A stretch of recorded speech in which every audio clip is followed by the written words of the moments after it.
D'autres questions? Comment rétablir l'importance du mariage dans cette mondialisation?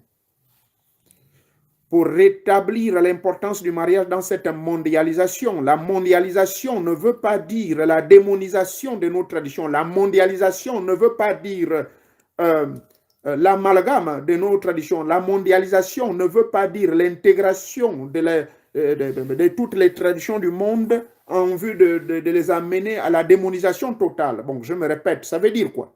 La mondialisation veut dire que nous sommes sur une terre planétaire avec les 3 W, www.com.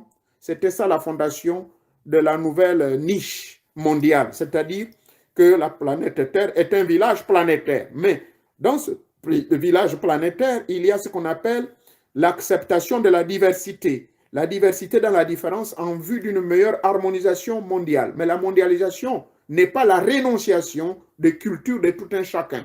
Le pays où je vis, les États-Unis d'Amérique, that's the best example in the world I can really share with everybody. The United States of America is the only nation on planet Earth which combines all the cultures, all the belief system, which gives you the freedom to express yourself based on your own belief system, based on your political agenda, based on whatever you believe in. But united, we keep one thing in mind: love one another, united, and bring what's the best from each and every different culture on earth and take the best of all and combine and make a new society.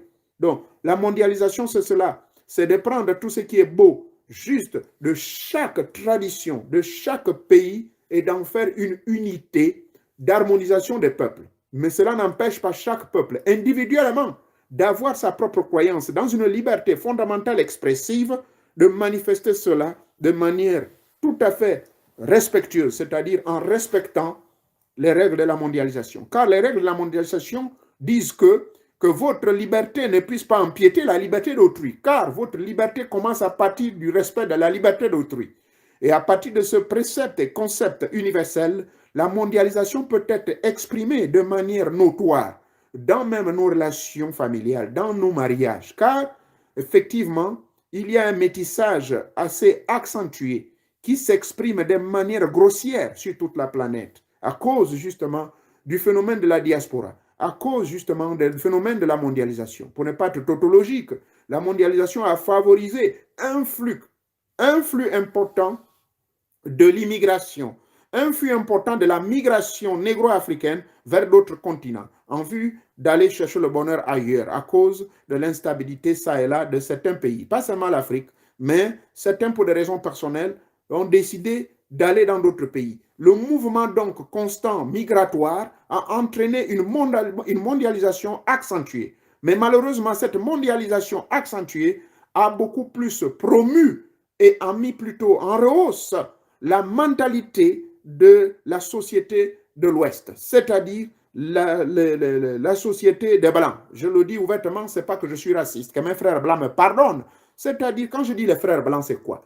Ils ont préféré nous mettre en avant-garde leur propre philosophie et manière de réfléchir, leur propre idéologie, pour ne pas dire leur intellect.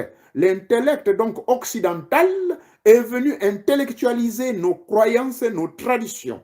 Et c'est ainsi que cette intellectualité et cet intellectualisme a affecté même nos mariages, au point où, lorsque, pour le cas de la sœur qui est ici avec moi aux États-Unis, qui pose la question, marier un Américain, comment elle va faire, et ainsi de suite, parce que, justement, nos traditions n'ont pas eu des porte-paroles, n'ont pas eu de ce qu'on appelle des griots, ou encore des initiés, c'est-à-dire ceux qui sont initiés dans ces valeurs et traditions africaines pour pouvoir les faire hausser. Donc, c'est pour moi la conception ou le concept de mondialisation qui avait été lancé au début du XXIe siècle, donc précisément en novembre 1999.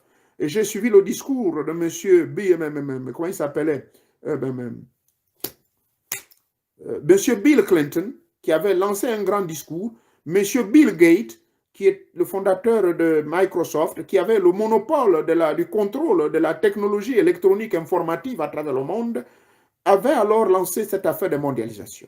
Mais cette mondialisation, elle est évolutive. Elle doit être évolutive et inclusive. Et dans cette inclusivité, cela doit donc apporter et admettre et autoriser tout un chacun dans son coin de la planète d'amener ses traditions et que ces traditions ne doivent point entraver la liberté fondamentale universelle, car chaque humain a cette liberté de pouvoir exercer librement son être-été et que la liberté de cet être-été, c'est l'expression de votre tradition dans votre vécu et dans votre pensée et dans vos actions.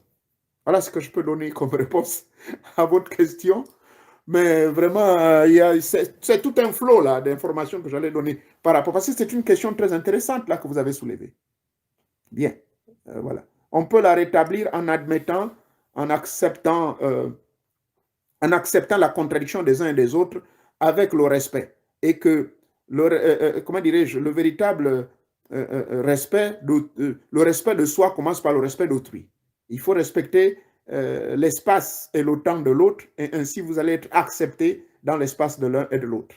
Je crois que c'est comme ça. Je ne sais pas quel est le philosophe qui est en train de me souffler ça à l'oreille. En d'autres termes, je crois que ce que l'entité est en train de me dire, c'est que dans cette mondialisation, c'est que nous nous acceptons les uns les autres, nous venons d'un coin d'un autre de la terre à gauche, à droite, mais nous devons accepter aussi les cultures des autres. Et c'est pour cela, si au niveau des États-Unis, par exemple, chaque gouvernement a mis en place, dans mon État, par exemple, où je travaille à la fonction publique, nous avons un programme qu'on appelle